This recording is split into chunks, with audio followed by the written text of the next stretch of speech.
The Deliverers. After Joshua died, the Israelites disobeyed God. They did not obey God's laws, and they did not drive out the rest of the Canaanites from the promised land.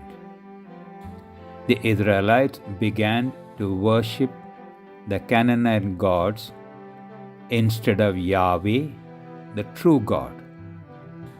The Israelites had no king, so everyone did what they thought was right for themselves.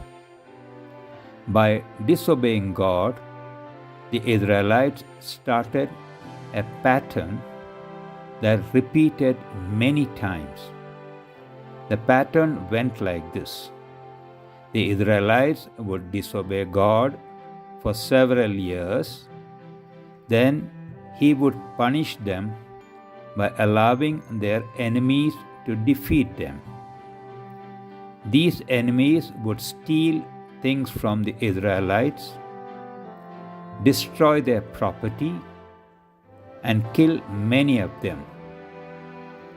Then, after Israel's enemies oppressed them for many years, the Israelites would repent of their sin and ask God to rescue them.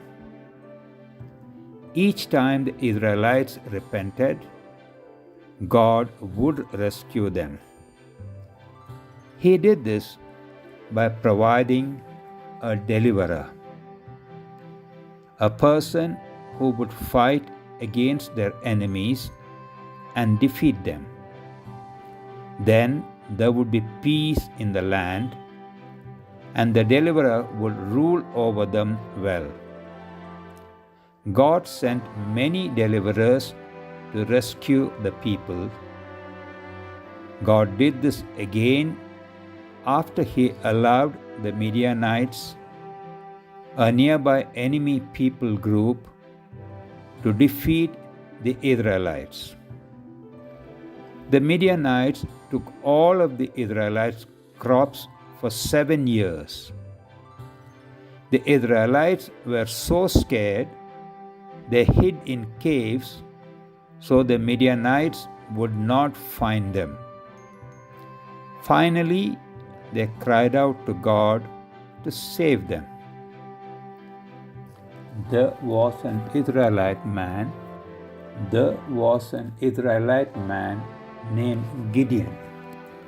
One day, he was threshing grain in a hidden place so the Midianites would not steal it.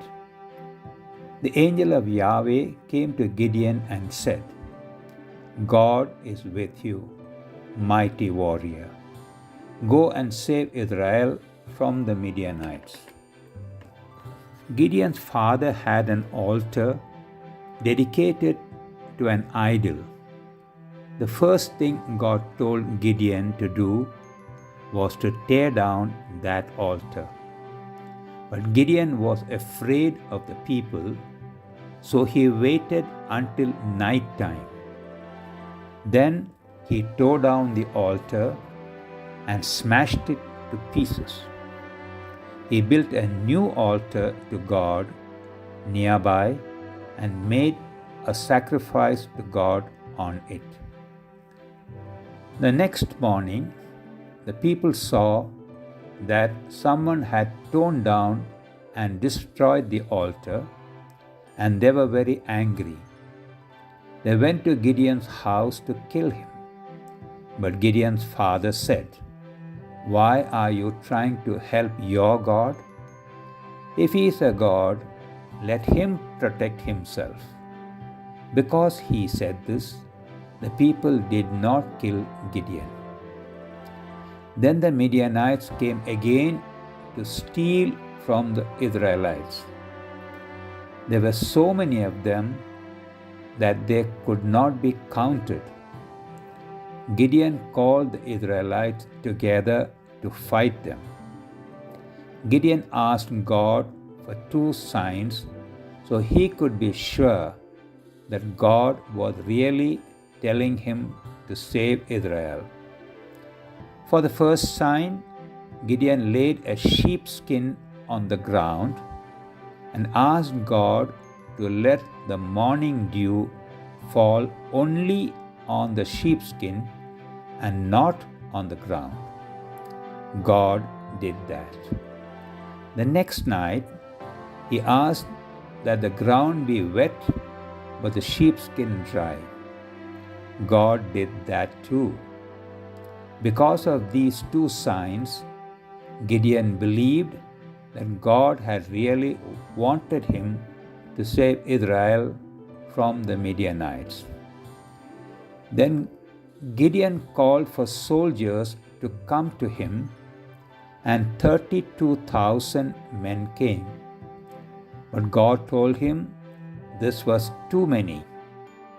So Gideon sent home 22,000 men, all who were afraid to fight.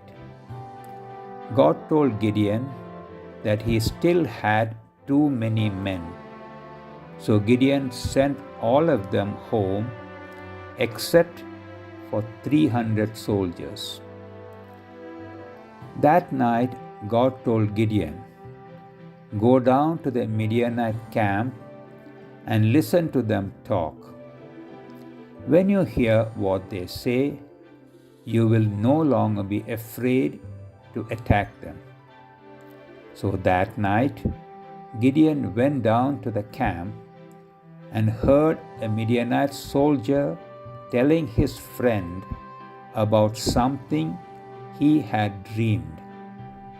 The man's friend said, "This dream means that Gideon's army will defeat us, the Midianite army."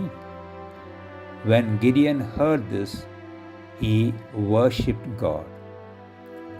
Then Gideon returned to his soldiers and gave each one of them a horn, a clay pot, and a burning torch. They surrounded the camp where the Midianite soldiers were sleeping. Gideon's 300 soldiers had the torches in the pots, so the Midianites could not see the light of the torches. Then all of Gideon's soldiers broke their pots at the same moment, suddenly revealing the fire of the torches. They blew their horns and shouted, "A sword for Yahweh and for Gideon." God confused the Midianites so that they started attacking and killing each other. Immediately, Gideon sent messengers to call many other Israelites to come from their homes and help chase the Midianites. They killed many of them and chased the rest of them out of the Israelites' land. God caused 120,000 Midianites to die that day. This is how God saved Israel. The people wanted to make Gideon their king. Gideon did not allow them to do this, but he asked them for some of the gold rings that each of them had taken from the Midianites.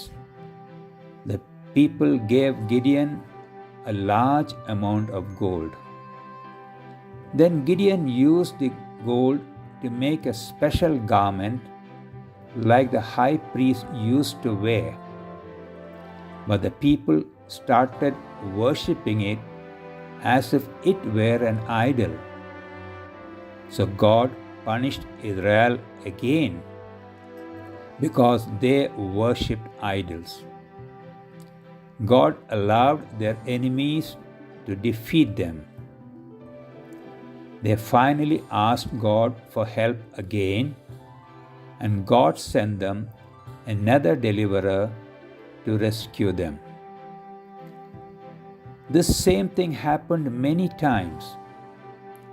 The Israelites would sin, God would punish them, they would repent, and God would send someone to rescue them. Over many years, God sent many deliverers who saved the Israelites from their enemies. Finally, the people asked God for a king like all the other nations had. They wanted a king who was tall and strong and who could lead them into battle. God did not like this request, but He gave them a king just as they had asked.